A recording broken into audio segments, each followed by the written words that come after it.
I am a little behind schedule on servicing out my ditch bag, but I wanted to show you what I have in it and sort of explain the rationale. Basically, whatever ditch bag you have should be tailored for the environment you find yourself. If you're in the tropics, you definitely want to carry some spare water. You want to also maybe think about carrying a handheld reverse osmosis water maker. They make those that you can pump by hand. In our case, I live in a temperate rainforest, so it's wet and cool. You know, temperatures can be 55, 65, 70 degrees, usually at the most. So the bag itself is a really interesting unit. I shopped long and hard for this. It is not only waterproof, but it's also airproof. It's got like a Ziploc sort of closure on it, and then you can compress it. You can inflate it or deflate it with this mil-spec inflation tube here. I put a painter on it. This is so that, you know, if you get into the dinghy to get off the boat for whatever reason, you snap this onto the dinghy itself. That way it doesn't fly overboard if you hit a bad wave and that goes overboard. And you're going to be out there for a few days. That's not a good thing. So a painter is important. Because it's a temperate rainforest, you need shelter. If you're going to be out there for a couple, 3 days, I carry a 16 by 16 tarp and 100 feet of parachute cord. Bears poop in the woods. So, of course, some baby wipes. Nice first aid kit. It's got some good stuff in it. Compass, sterile gauze pads, nitrile gloves, elastic bandage, scissors, splinter picker, and some medications as well. In my big onboard first aid kit, I do have like Dramamine and stuff like that.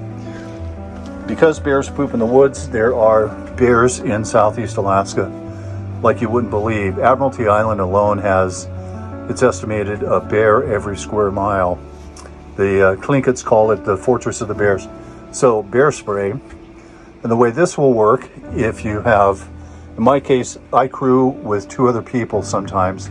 And so for 3 people, what you do is you set up a bear watch, kind of like you do an anchor watch. It's the same principle. You rotate your crew off for 8 hours and on for 4 to keep an eye out for bears and stuff like that. So under the tarp, you put one of these really good space blankets. These are premium space blankets that zip up, and they're like 7 feet tall. So they're not the cheap space blankets that you kind of have to crawl into. These actually unzip like a sleeping bag. So that will make it easier to stay warm. Somebody's hypothermic, they need to get warm, we'll put them in here. Food and water is important because if you're going to be out for 2 or 3 days, you need to hydrate and to have some caloric intake. Southeast Alaska is a temperate rainforest, so there are creeks. So my thinking is you can take this to the creek and bring back a gallon of water so you don't have to keep going back to the creek.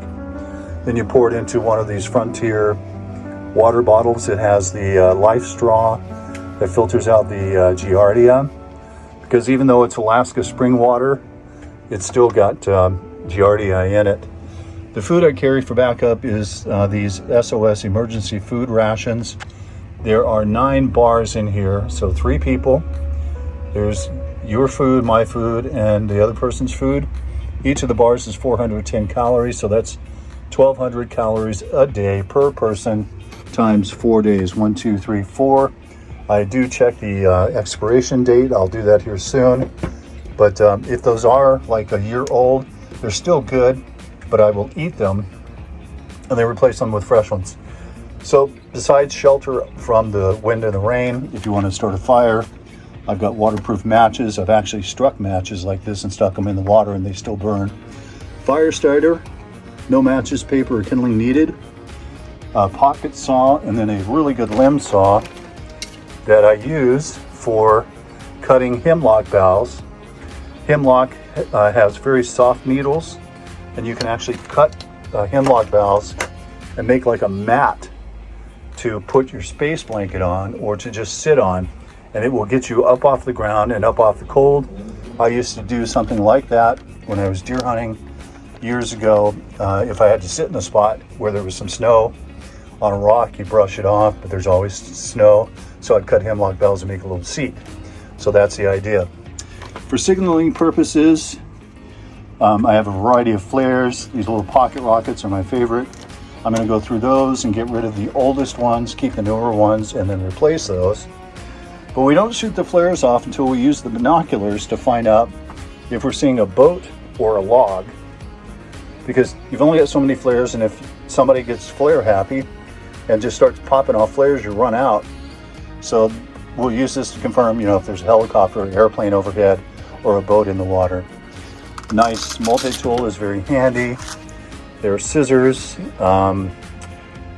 screwdrivers, pliers, serrated edge knife, a regular cutting knife. This was an expensive saw. I think I paid $180 for that. That's a really, really good multi-tool. Also for signaling is the waterproof VHF West Marine radio. I charged this thing a year ago and it's been stored in the bag without being used. And the lithium batteries are only down by 25%, but I'll top that off. Speaking of batteries, I have a rechargeable battery there as a spare for this waterproof flashlight that has an adjustable beam. It gets dark early in Southeast Alaska, so that's for that. And then a spare knife as well. I think I have covered everything. I'm trying to be quick about this. And my inReach doesn't go in the bag. I keep that on board the boat. And this is what I use in place of an EPIRB. I've had this thing for several years now. I like them because you can text people. You can get weather forecasts. It's kind of hard to do that in Southeast Alaska. And you can do the SOS by flipping that over and then holding that down for 3 seconds. But I can get some basic forecasts, but not the marine forecast because of where I live. So this is waterproof. It's in a flotation case. I've got the app on my phone that allows me to text using the phone, and it Bluetooths that to the inReach as well. So that is a good backup tool to have, and another good way to signal for help as well. So that is not in the bag, but we'll be sure to grab that. I actually snap this onto my life vest if I'm going forward in kind of heavy weather, in case something happens, I do fall overboard. So that is a look at my ditch bag. Yours will be different depending on where you live. If you live in the tropics, as I said, spare water, maybe a handheld desalinator, food, mirrors to signal with, fishing lures, stuff like that. So I'm going to go through services stuff, put it back in the bag, and we'll be ready for the season with this particular setup.